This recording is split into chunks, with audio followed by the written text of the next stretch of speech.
Hello everyone, welcome to GS education classes. My name is Geeta. आज discuss करेंगे SST के कुछ क्वेश्चंस। एसएसटी, ठीक है। और ये क्वेश्चन जो है ऑनलाइन पेपर पर आधारित हैं। सी टेट पेपर 2 जिनका एसएसटी है उनके लिए ये वीडियो बहुत ही इंपॉर्टेंट होने वाली है। इंपॉर्टेंट क्यों है? देखिए, अगर सी टेट में सोशल साइंस का मैं लूँ तो 60 मार्क्स का जो है आता है, 60 क्वेश्चंस होते हैं। लेकिन ऐसा नहीं है कि 60 क्वेश्चन जो है वो पूरे आपके रटे रटाए या पूरा फैक्चुअल आ जाता है, ऐसा नहीं है। उसमें 15 मार्क्स की पैडागोजी होती है और पैडागोजी को सॉल्व करना बहुत ही आसान है। अगर आप लोगों को नहीं आता है तो मैं बताऊंगी कि किस तरीके से उसे सॉल्व करना है। कम से कम वो 15 मार्क्स जो आप लोगों के नहीं जाएंगे। अगर आप एज अ टीचर, आपका बिहेवियर बच्चे के साथ कैसा होना चाहिए, आप एक पॉजिटिव वे में अगर उसको जो है अंडरस्टैंड करेंगे ना, तो 15 में से 15 आप आराम से पैडागोजी में ला सकते हैं। अब बच गया हमारा 45 मार्क्स। अब 45 मार्क्स में से भी मैं ये बोलूँगी कि 10 क्वेश्चन ऐसे आप लोगों को मिलेंगे कि अगर आप वो नहीं भी पढ़े हो ना, तो आप जो है उनको आसानी से कर लेंगे। मैं आज करके दिखाऊंगी कि वो क्वेश्चन किस टाइप के होते हैं। आपके आसपास के इन्वायरमेंट, आपके जनरल बेस्ड क्वेश्चन होते हैं, बस आपकी अंडरस्टैंडिंग उस पर होनी चाहिए। ठीक है, तो चलिए स्टार्ट करते हैं। अगर चैनल पे नए हैं तो चैनल को सब्सक्राइब कर सकते हैं। अगर डेली जो है प्रीवियस ईयर क्वेश्चन की अच्छे से प्रैक्टिस करना चाहते हैं, ओरिजिनल आंसर की के साथ, मैं डेली जो है प्रीवियस ईयर क्वेश्चन की प्रैक्टिस कराती हूँ। एक बात बताऊँ, प्रीवियस ईयर जो है बहुत इंपॉर्टेंट है, ये अपने दिमाग में बैठा लीजिए। कई बार तो वही एज इट इज क्वेश्चन पूछ लिया जाता है, लेकिन कई बार घुमा के भी पूछा जाता है। घुमा के पूछा जाता है, इसीलिए मैं जो भी क्वेश्चन कराती हूँ उसके एक्स्ट्रा फैक्ट्स बताती चलती हूँ कि वो उस क्वेश्चन से रिलेटेड कोई भी क्वेश्चन आए तो वो आप लोग जो है कर ले जाएं। आज जो है कितना अंडरस्टैंडिंग बेस्ड क्वेश्चन है वो हम सॉल्व करने के मैं तरीके बताऊंगी कि आप कितना आराम से अच्छे से पढ़ कर जो है आसानी से क्वेश्चन को सॉल्व कर सकते हैं। तो चलिए बिना टाइम वेस्ट किए स्टार्ट करते हैं। देखिए, वन्य जीवन के संरक्षण के लिए, किसका? वन्य जीवन की बात कर रहे हैं कि उसका संरक्षण अगर करना है तो निम्नलिखित में से कौन सी गतिविधि कार्य आवश्यक है। मतलब क्या करेंगे कि वन्य जीवन का संरक्षण कर पाए। वनों की कटाई और मृदा प्रदन। देखो, वनों की कटाई करके क्या वन्य जीवन का संरक्षण कर सकते हैं? उसको आप वन, यहाँ पे वन्य जीवन के संरक्षण की बात की जा रही है, वनों की रक्षा करने की बात की जा रही है, और वहाँ पे कटाई की यहाँ पे बात हो रही है, तो ये तो ऐसे ही ऑप्शन गलत होगा। वनों की कटाई होगी तो अपने आप मृदा का अपर्दन भी होगा। ठीक है। दावानल, जंगल की आग, जंगल में आग लग जाना, भूस्खलन होना, ये भी वन्य जीवन के संरक्षण की नहीं है। अब वो तो ऐसे ही वन खत्म हो जाएंगे, तो ये भी हमारा ऑप्शन एलिमिनेट हो जाता है। राष्ट्रीय उद्यान और वन्य जीव अभ्यारण्य, बिल्कुल राष्ट्रीय उद्यान घोषित करना, वन्य जीव अभ्यारण्य बनाना। राष्ट्रीय उद्यान से क्या होता है कि पेड़ों की कटाई आप लोग रोक दिया जाता है हैं, और वन्य जीव अभ्यारण्य बनाया जाता है जहाँ पे जो है उनकी रख रखाव किया जाता है। तो ये जो है वन्य जीवन के संरक्षण की बात की जा रही है, मतलब वनों के संरक्षण की बात की जा रही है, वनों को बचाने की बात की जा रही है। तो ये तो हमारा ऑप्शन सही है। नेक्स्ट ऑप्शन भी देख सकते हैं, निर्माण कार्य और शिकार। आप निर्माण कार्य, अगर निर्माण कार्य करेंगे, कोई चीज़ बनाएंगे तो वनों को काटना ही पड़ेगा, और शिकार करना, तो ये दोनों ही जो है हमारा, ये भी हमारा गलत होता है। तो यहाँ पे एग्जैक्ट आंसर जो होगा ये थर्ड। तो क्या आपको ये क्वेश्चन क्या अलग से इसको रीड करने की जरूरत है? ये आपके अंडरस्टैंडिंग पर बेस्ड है। ऐसे ही कम से कम 10 से 12 क्वेश्चन जो है आपके ऐसे आते हैं, तो आप सोच सकते हैं कि आपको किस तरीके से पढ़ना। थोड़ा सा देखिए, पढ़ाई सब करते हैं, इस पढ़ाई नहीं करना है, स्मार्ट तरीके से पढ़ाई करना है, जिससे कि आप अच्छा स्कोर कर सकें। मेरा यही मानना है, मैं यही कोशिश रहती है कि मैं जो है इस तरीके से पढ़ाऊँ। अगर आप लोग जो है इस तरीके से पढ़ना चाहते हैं, तो आप लोगों को मेरा पढ़ाया हुआ पसंद आ रहा है, तो आप लोग जुड़ जाइए, ताकि मुझे भी मोटिवेशन मिले और मैं ज़्यादा से ज़्यादा क्वेश्चन की जो है आप लोगों को प्रैक्टिस करवाऊँ। ठीक है, चलिए 57 क्वेश्चन क्या है, 57 देखते हैं। देखिए, ये भी हमारा पूरा अंडरस्टैंडिंग बेस्ड है। बढ़ती जनसंख्या की बढ़ती मांग को पूरा करने के लिए, मतलब जनसंख्या बढ़ रही है तो उसकी मांग भी, डिमांड भी बढ़ेगी, तो उसको पूरा करने के लिए कृषि उत्पादन को बढ़ाने के तरीके पर सही विकल्प का चयन करना है। मतलब जनसंख्या बढ़ रही है तो उसकी मांग भी बढ़ेगी, तो इसके लिए जो है कृषि के उत्पादन में बढ़ोतरी करना है। तो सही विकल्प क्या रहेगा? उर्वरकों और उच्च उपज वाले बीजों का प्रयोग, सही बात है। खाद, मतलब जो उर्वरक, हम जो खाद का प्रयोग कर रहे हैं उनका, और उच्च उपज वाले बीजों का प्रयोग करना पड़ेगा, करना चाहिए। ठीक है, तो ये तो सही है। बोए गए क्षेत्र में विस्तार करके, जो हमने क्षेत्र बोया है, मतलब जो एरिया है उसको और बढ़ा के, क्योंकि जनसंख्या बढ़ रही है तो और लोगों की डिमांड बढ़ेगी, तो वो क्षेत्र का विस्तार करके। वर्षा निर्भर कृषि, आप वर्षा पर कब तक निर्भर रहेंगे? कभी वर्षा होती है, कभी नहीं होती है, तो क्या ये सही ऑप्शन लग रहा है? नहीं, ये एलिमिनेट हो गया। कृषि पर मशीनीकरण, मतलब नई नई टेक्नोलॉजी का प्रयोग करके, तो ये भी जो है आपके कृषि के उत्पादन को बढ़ाएगा। अगर नई टेक्नोलॉजी का उपयोग, जो काम जो है, जैसे पहले जो है क्या करते थे, किसान हल जोतते थे, ठीक है, बैलों को लेकर हल जोतते थे, फिर उसके बाद क्या आएगा, ट्रैक्टर, और वो कितना जल्दी जुताई कर देता है, और बैल कितना टाइम लेते थे। तो इसमें जो है कृषि का जो मशीनीकरण है, ये उत्पादन को जो है एक तरीके से बढ़ा दिया है। तो ए बी डी, ये तीनों ही ऑप्शन करेक्ट हैं। तो यहाँ पे ये तो गलत हो जाएगा, ये भी गलत हो गया। ए बी डी हमारा थर्ड ऑप्शन जो है यहाँ पे करेक्ट होता है। अगला ऑप्शन देखने की जरूरत ही नहीं है। नेक्स्ट क्वेश्चन देखते हैं। मैं बहुत अच्छे तरीके से सोचती हूँ कि अच्छे तरीके से समझा लूँ। अब ये आप लोग बताएंगे आप कैसा लगा वीडियो, ज़रूर लाइक कीजिएगा अगर पसंद आ रही हो तो। ठीक है, निम्नलिखित में से कौन सा पूर्वाग्रह, एक मिनट, देखिए ये भी अंडरस्टैंडिंग बेस्ड है, अगर नहीं भी पढ़े होंगे तो पढ़ कर सकते हैं थोड़ा सा समझदारी के साथ। निम्नलिखित में से कौन सा पूर्वाग्रह की संकल्पना को समझाने के लिए उपयुक्त उदाहरण होगा? किसकी संकल्पना को समझाने के लिए? पूर्वाग्रह, जो पहले की सोच है, ठीक है, अपनी एक धारणा बना लेना, किसी चीज़ के बारे में अपनी एक धारणा बना लेना पूर्वाग्रह कहलाता है। लोग एक दूसरे को बराबरी समान रूप से देखते हैं, ऐसा नहीं है, तो ये तो पूर्वाग्रह को नहीं बता रहे हैं, क्योंकि सब लोग जो है यहाँ पे एक दूसरे को बराबरी और समान रूप से देखते हैं, तो ये तो होगा नहीं, क्योंकि हमें पूर्वाग्रह की संकल्पना को समझाना है। लोग अन्य लोगों को नकारात्मक रूप से देख रहे हैं, बिल्कुल, किसी को अपने अपने तरीके से अपनी राय बना लेना किसी के बारे में, तो ये पूर्वाग्रह को दर्शा रहा है, तो ये तो सही है। लोग एक दूसरे को सम्मान कर रहे हैं, बिल्कुल नहीं, ये तो नहीं होगा, क्योंकि यहाँ पे सम्मान करने की बात हो रही है, लोगों की इज्जत देने की बात हो रही है, तो ये पूर्वाग्रह नहीं है। श्रेष्ठता एवं हीनता की भावना, किसी को बहुत ही ऊंचा और उसको हीन भावना से देखना, ये भी अपनी राय बनाने की जैसे है, तो पूर्वाग्रह की संकल्पना को ये भी जो है एक्सप्लेन कर रहा है। तो यहाँ पे बी और डी जो है करेक्ट है, तो हमारा ये ऑप्शन तो होगा नहीं, क्योंकि इसमें ए और सी दे रखा है, ये बी दे रखा है, ये सी दे रखा है, और हमारा ऑप्शन करेक्ट कौन सा है? बी और डी दोनों करेक्ट है। तो देखते हैं कोई ऐसा ऑप्शन है बी और डी वाला। हाँ, फोर्थ ऑप्शन देख सकते हैं, बी और डी दोनों है, तो हमारा यहाँ पे फोर्थ ऑप्शन जो है करेक्ट है। उम्मीद करती हूँ कि ये क्वेश्चन जो है क्लियर हो गया होगा। अब आप लोगों को समझ में आ रहा होगा कि किस टाइप के क्वेश्चंस आते हैं, आप कितना स्मार्ट तरीके से सॉल्व करें, कि आप कुछ क्वेश्चंस ऐसे भी होते हैं जो नहीं भी पढ़े तभी भी आप सॉल्व कर सकते हैं। ठीक है, बस तरीका आप लोगों को समझने पर डिपेंड करता है। निम्नलिखित में से कौन से कारक क्षेत्र की विविधता पर असर प्रभाव डालते हैं? विविधता, डाइवर्सिटी। अब डाइवर्सिटी किस चीज़ में, किस ऑप्शन में देखते हैं? भिन्न खान पान और कपड़ों की आदतें, भिन्न भिन्न भिन्न प्रकार के लोग एक साथ एक दूसरे के साथ रहते हैं, भिन्न भिन्न तरह के कपड़े पहनते हैं, भिन्न भिन्न प्रकार के अपना जो है पकवान को देखते हैं, खाते हैं, तो ये क्या है? विविधता को, ये डाइवर्सिटी को बताता है। समान धर्मों का पालन, यहाँ पे समान बात आ गई, तो ये तो डाइवर्सिटी इसमें दिखेगा ही नहीं। लोगों द्वारा अलग अलग तरह की भौगोलिक स्थितियों में सामंजस्य से बैठाना, आप जानते हैं अगर कोई नॉर्थ ईस्ट का है वो साउथ के साथ रहता है, ठीक है, और कोई ईस्ट का है वेस्ट के साथ, मतलब अलग अलग जगह के लोग एक साथ रहे, तो उनका क्या बोलेंगे? भौगोलिक स्थितियों में सामंजस्य बैठाना, एक दूसरे के साथ जो है एक दूसरे के साथ सामंजस्य बैठाते हुए एक साथ रहना, तो ये जो है किसको? डाइवर्सिटी को बताता है, विविधता को दिखाता है। तो यहाँ पे ए और सी तो सही हो रहा है, यहाँ पे ऑप्शन में हमारा ए है, तो ये तो हमारा सही है, लेकिन यहाँ पे और बी सी भी सही है, देखते हैं ऑप्शन में, ये तो हमारा गलत हो जाएगा, ये भी नहीं होगा। देखते हैं ए और सी किस में, हाँ, फोर्थ ऑप्शन देखिए ए और सी दोनों हैं, ठीक है, तो यहाँ पे हमारा फोर्थ ऑप्शन करेक्ट होगा। तो समझ में आ रहा है या नहीं ज़रूर बताइएगा, ये आप लोग कर पा रहे हैं या नहीं कर पा रहे हैं ये भी बताइएगा, और ज़रूर करते हुए चलिएगा। राज्य सरकार का कार्यकारी प्रमुख कौन होता है? अब यहाँ पे राज्य सरकार की बात बोली गई है, ठीक है, अगर केंद्र सरकार की बात होती है, केंद्र सरकार का कार्यकारी, तो आता है राष्ट्रपति। कौन आता है? राष्ट्रपति। लेकिन राज्य सरकार की बात आ रही है तो कौन आएगा? राज्यपाल। कौन आएगा? राज्यपाल। तो यहाँ पे जो है हमारा क्वेश्चन जो है कौन सा करेक्ट होगा? हमारा सेकंड ऑप्शन जो है करेक्ट होगा। ठीक है, नेक्स्ट क्वेश्चन देखते हैं 61। भारत द्वारा निम्नलिखित में से कौन सी सरकार की व्यवस्था को चुना गया है? भारत द्वारा निम्नलिखित में से कौन सी सरकार की व्यवस्था को चुना गया है? राष्ट्रपति एवं एकात्मक ऐकिक, संसदीय एवं संघीय, राष्ट्रपति संघीय, संसदीय और एकात्मक। देखिए राष्ट्रपति तो है नहीं, राष्ट्रपति अमेरिका में जहाँ पे राष्ट्रपति शासन होता है, ठीक है, जिसमें राष्ट्रपति ही सब कुछ डिसाइड करता है, लेकिन हमारे भारत में तो ऐसा नहीं है, यहाँ पे संसदीय व्यवस्था है, संघीय व्यवस्था है, बिल्कुल ये सही है। राष्ट्रपति जहाँ पर भी होगा वो तो गलत होगा, ये संसदीय है लेकिन एकात्मक बोला जा रहा है, एकात्मक ऐकिक, तो ये भी नहीं होगा।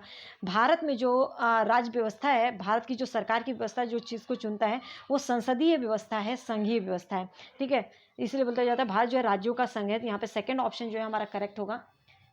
नेक्स्ट क्वेश्चन चलते हैं 62। निम्नलिखित कथनों में से कौन सा कथन जो है ग्रामीण भारत में जीवन के बारे में सही है? ग्रामीण भारत में जीवन के बारे में सही है इन कथनों में से। भारत में कुल किसानों में लगभग हर पाँचवें में से 4 बड़े किसान हैं। ये तो पूरी ही झूठ बात है कि भारत में जितने भी किसान हैं हर 5वें किसान में 4 बड़े हैं, ऐसा नहीं है। बल्कि ये बोल सकते हैं हर 5वें में एक जो है किसान मतलब एक कहीं जाकर बड़ा मिलेगा, ये भी मैंने बहुत ज़्यादा बोल दिया। भारत में किसानों को जब अपेक्षित पैदावार नहीं मिलती तब वे कर्ज के जाल में फंसते जाते हैं। बिल्कुल, कहीं ना कहीं जो है उनको पूरे टाइम बोते हैं, जोतते हैं, फिर उनको एक अच्छा पैदावार नहीं मिलता तो कहीं ना कहीं वो कर्ज में फंसते जाते हैं, तो ये ऑप्शन तो करेक्ट बोल रहा है। छोटे किसान अपनी ऋण संबंधी ज़रूरतों के लिए मुख्यतः बैंक पर नहीं, छोटे किसान कहाँ से बैंक पर वो लेने लोन ही लेने का नहीं सोचता है, वो सोचता है कि बस हम जितना है उसने में हम अपना उगा लें और खा लें, हैं भैया। तो कहाँ से वो जाकर लोन लेगा और बैंक पर आश्रित होगा, वो तो वैसे ही मर जाएगा। तो यहाँ पर है, भारत में किसानों को जब अपेक्षित पैदावार नहीं मिलती तब वे कर्ज के जाल में फंसते जाते हैं, क्योंकि वो कर्ज लेकर छोटा मोटा जो है अपना खेती करते हैं और पैदावार भी नहीं हो तो क्या बेचेंगे, क्या खाएंगे। तो यहाँ पे बी ऑप्शन जो है करेक्ट है, हमारा सेकंड ऑप्शन जो है करेक्ट होता है। नेक्स्ट क्वेश्चन देखते हैं, समझ में आ रहा है नहीं ज़रूर बताइएगा। 63, निम्नलिखित कथनों को पढ़िए और सही कथन का चयन कीजिए। भारत में 60% परिवार खेतिहर मजदूर हैं। नहीं, 60% नहीं, हम ये बोल सकते हैं 49-50% परिवार जो है ऐसा है। ठीक है, गांव में सीमित आय उपार्जन के अवसरों के चलते खेतिहर मजदूर दूरवर्ती स्थानों पर प्रवास करते हैं। किसानों से नियमित रोजगार की चाहत में खेतिहर मजदूर में बाजार में प्रचलित वेतन से कम वेतन जो है स्वीकार करते हैं। तो कौन सा ऑप्शन सही होगा? यहाँ पे पूछा है पढ़िए और सही कथन का चयन। देखिए, गांव में, ये तो हमारा ऑप्शन गलत हो गया। गांव में सीमित आय उपार्जन के अवसरों के चलते, मतलब कि आय के उपार्जन मतलब आय कमाने का साधन नहीं है, बहुत ही सीमित है, इसलिए जो खेतिहर मजदूर हैं उनको दूसरी जगहों पर जाकर खेती करना पड़ता है या कहीं पर जाके कुछ और काम करना पड़ता है। वो जो है प्रवास कर जाते हैं, अपने जगह से जो है दूर जाकर उनको कमाना पड़ता है अपना घर का जो है आय कमाने के लिए, अपने घर का पालन पोषण करने के लिए। तो ये बात तो सही बोल रहा है गाँव के बारे में। किसानों से नियमित रोजगार की चाहत क्या है? रोजगार की चाहत जो है, खेतिहर मजदूर बाजार में प्रचलित वेतन से कम वेतन जो है स्वीकार करते हैं। बिल्कुल, जो किसान है जो नियमित रोजगार की उनको जो एक चाह होती है, उसके वजह से जो खेतिहर मजदूर है बाजार में जो भी वेतन मिलता है उससे कम वेतन में भी वो करने को तैयार हो जाता है।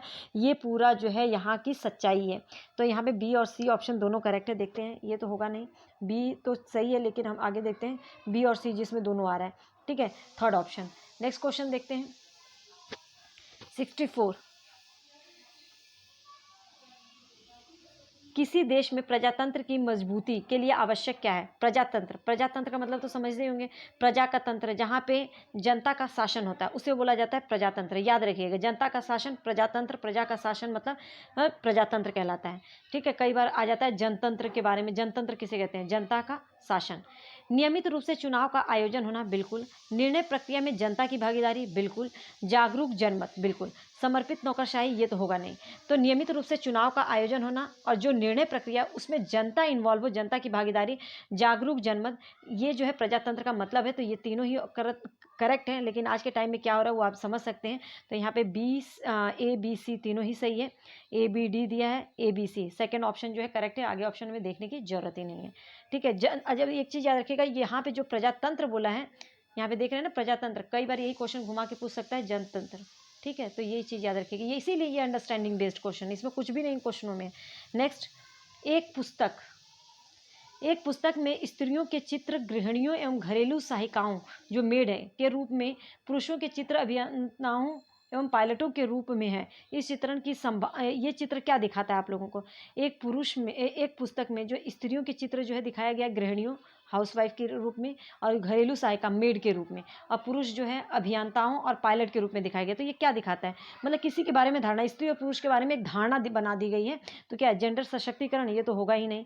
वुमेन एम्पावरमेंट थोड़ा दिखा, मतलब जेंडर एम्पावरमेंट होता है जो, ये थोड़ा दिखा रहा है। जेंडर नाटकीकरण, बिल्कुल नहीं। ये कुछ समझाने की कोशिश की जा रही है, नाटकीकरण की बात नहीं है।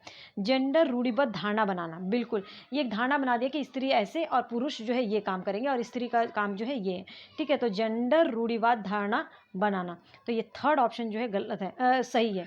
जेंडर समरूपता तो दिखाई नहीं रहा है। अगर ये दिखाए कि पुरुष भी जो है एक मेड के रूप में हो सकते हैं और स्त्री जो है एक पायलट के रूप में हो सकती है, तब हम बोल सकते हैं कि जेंडर समरूपता है। यहाँ पे तो जेंडर समरूपता की बात ही नहीं हो रही है, जेंडर रूढ़िबद्ध धारणा बनाना। ठीक है, जेंडर के हिसाब से हम डिसाइड कर रहे हैं कि कौन क्या कर रहा है। 66,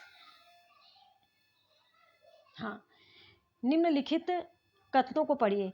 सभी लोकतांत्रिक देश में उम्मीद की जाती है कि उनके पास संविधान जरूर होगा। ठीक है, ये आवश्यक नहीं कि जिन देशों के पास अपने संविधान होते हैं वे सभी लोकतांत्रिक देश ही होंगे।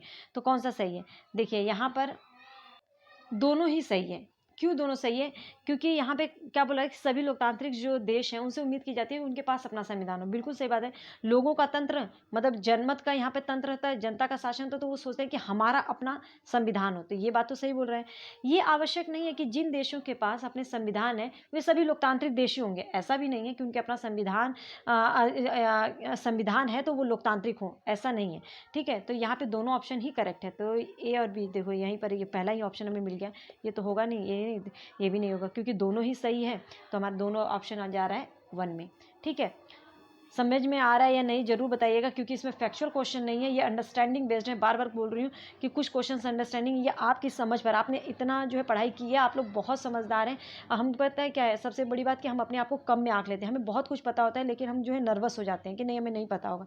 लेकिन आप थोड़ा सा अपना माइंड जो है ब्रॉडली सोचेंगे, माइंड ओपन करके क्वेश्चन को पढ़ेंगे ना, तो आप क्वेश्चन को कर ले जाएंगे। भारत के संविधान द्वारा भारत का वर्णन करने के लिए कौन से शब्द का उपयोग किया गया है? भारत के संविधान द्वारा भारत का वर्णन करने के लिए, भारत जो है क्या है, राज्यों का संघ है। ठीक है, संघ, राज्यों का संघ, गणतंत्र। देखो गणतंत्र मतलब गणों का, लोगों का तंत्र, बिल्कुल सही है। भारतवर्ष बिल्कुल सही। लेकिन संविधान द्वारा भारत का वर्णन क्या किस में किया गया है? राज्यों के संघ के रूप में, जो राज्यों के संघ के रूप में। तो यहाँ पे हमारा जो है सेकेंड ऑप्शन जो है करेक्ट होगा। नेक्स्ट क्वेश्चन देखते हैं 68। निष्पक्ष सुनवाई में न्यायाधीश की भूमिका क्या होती है? न्यायाधीश जो है प्रस्तुत जो प्रमाण होते हैं और कानून के अनुसार तय करते हैं कि आरोपी निर्दोष है। देखो निष्पक्ष सुनवाई में न्यायाधीश की भूमिका पूछा है, तो न्यायाधीश क्या करता है? जज प्रस्तुत जो प्रमाण है, जो उसके सामने जो है प्रमाण जो सबूत दिए जाते हैं और कानून रूप से तय करते हैं कि आरोपी निर्दोष है या मतलब निर्दोष है या नहीं है। तो ये ऑप्शन तो सही है। ठीक है, ये पहला तो सही है। न्यायाधीश जो है निष्पक्ष भाव से खुली अदालत में मुकदमों का संचालन करते हैं। बिल्कुल सही बात। जिन मुकदमों में जनता का अंतर्विवेक हिल जाता है उन पर न्यायाधीश शीघ्र ही निर्णय सुना देते हैं। ऐसा नहीं है, वो जो है पूरा प्रमाण देखते हैं, कानून के अनुसार ही तय करते हैं कि आरोपी निर्दोष है या नहीं। निष्पक्ष भाव से खुली अदालत में मुकदमों का संचालन करते हैं। तो ए और बी दोनों सही है। तो यहाँ पे ए और बी, ए सही है, बी गलत, ऐसा नहीं है। सी सही है, सी तो वैसे ही गलत है। ए और बी दोनों सही है। फोर्थ ऑप्शन जो है हमारा करेक्ट होगा। नेक्स्ट क्वेश्चन देखते हैं 69। निम्न कथनों ए और बी को पढ़े तथा सही विकल्प का हमें क्या करना है? चुनाव। शोषण से मुक्ति के अधिकार का क्या अर्थ है? शोषण से मुक्ति अधिकार का क्या अर्थ है? किसी को भी कम मेहनताना पर काम करने और बंधुआ मजदूर के तौर पर काम करने के लिए मजबूर नहीं किया जा सके। बिल्कुल, शोषण से मुक्ति जो है ये हमारा जो है बताता है कि किसी भी व्यक्ति को कम उसकी मजदूरी देना या बंधुआ मजदूर बना के उससे काम मजबूरी में नहीं कराना है। ठीक है, तब हम क्या कहेंगे? शोषण से मुक्ति। अधिकतर सामाजिक न्याय संबंधी कानूनों का जन्म जो है भारतीय संविधान में दिए गए मौलिक अधिकारों से हुआ है। बिल्कुल, जो सामाजिक न्याय संबंधी कानून है वो हमारे अधिकारों से ही उनका जन्म हुआ है। ये बात सही है। ए और बी सही है बिल्कुल, और बी जो है सही व्याख्या कर रहा है ए की। ठीक है, मौलिक अधिकार में ही हमारा दिया गया है शोषण से मुक्ति का अधिकार, जो कि अनुच्छेद 24 में बताया गया है। तो इसमें जो है कोई वो नहीं है, दोनों ही हमारा सही है और बी जो है ए की सही व्याख्या कर रहा है। दोनों, हाँ देखो ये सही है, बी ए की सही व्याख्या कर रहा है। ए और बी सही है किंतु सही व्याख्या नहीं, ये तो होगा ही नहीं क्योंकि बी जो है सही बता रहा है। मौलिक अधिकार ही है, शोषण से मुक्ति का अधिकार जो है ये एक अधिकार है और जो कि उसके बारे में ही बता रहा है। तो यहाँ पे हमारा ऑप्शन जो है करेक्ट होगा। आगे देखने की ज़रूरत ही नहीं है, इतना कंफ्यूज होने की ज़रूरत नहीं है। बहुत क्वेश्चंस आसान आते हैं। ठीक है, मैं तो यही बोलूँगी बस अंडरस्टैंडिंग आराम से शांति से करेंगे तो आप बहुत सारे क्वेश्चन जो है, कुछ फैक्चुअल क्वेश्चन होते हैं उनको हमें जो है याद करने की ज़रूरत पड़ती है, लेकिन कुछ क्वेश्चंस होते हैं जो हम आराम से कर सकते हैं। भोपाल गैस त्रासदी के उदाहरण को लेकर की जाने वाली चर्चा में निम्न में से कौन से मुद्दों के स्थान पाने में ज़्यादा संभावना है? निम्न स्तरीय सुरक्षा उपाय, कीटनाशकों का उत्पादन, उद्योगों में लागत में कटौती, मजदूरों को मुआवजा। तो आप लोगों को बता दूं यहाँ पे तो हमारा ए सही है, निम्न स्तरीय सुरक्षा उपाय था। भोपाल गैस त्रासदी जो हुआ था उसके उदाहरण को लेकर की जाने वाली चर्चा में कौन से मुद्दे के स्थान पाने की ज़्यादा संभावना है, मतलब कौन सी चीज़ सही कही गई है कि क्यों हुआ भोपाल गैस त्रासदी? तो हो सकता है सुरक्षा के इंतज़ाम कम हो वहाँ पे। ठीक है, कीटनाशकों का उत्पादन, ऐसा नहीं है, इसकी तो बात ही नहीं है क्योंकि भोपाल गैस त्रासदी एक ट्रेजेडी थी जो कि अचानक से मतलब बहुत ज़्यादा जान माल की हानि हुई थी इसमें। तो ये कीटनाशकों के उत्पादन वो इसका मतलब ही नहीं है। उद्योगों में लागत में कटौती, बिल्कुल। मजदूरों को मुआवजा, ठीक है। तो ए, बी और डी हमारा यहाँ पे जो है ए, सी और डी जो हमारा करेक्ट होता है, और ये तो हमारा गलत है, तो यहाँ पे ऑप्शन हमारा थर्ड करेक्ट होगा। उम्मीद करती हूँ कि हर क्वेश्चन जो है आपको अच्छे से क्लियर हो गया होगा। मैं पहले 10 क्वेश्चन कराती, अब धीरे धीरे क्वेश्चन के नंबर ऑफ क्वेश्चन जो बढ़ाते जा रही हूँ। अगर आपको प्रैक्टिस करना है तो जुड़ जाइए, ताकि मुझे भी कराने में मज़ा आए। और वीडियो कैसे लगी ज़रूर बताइएगा, कोई सजेशन है कमेंट सेक्शन में दीजिएगा। वीडियो पसंद आई हो तो please hit like button. All the best.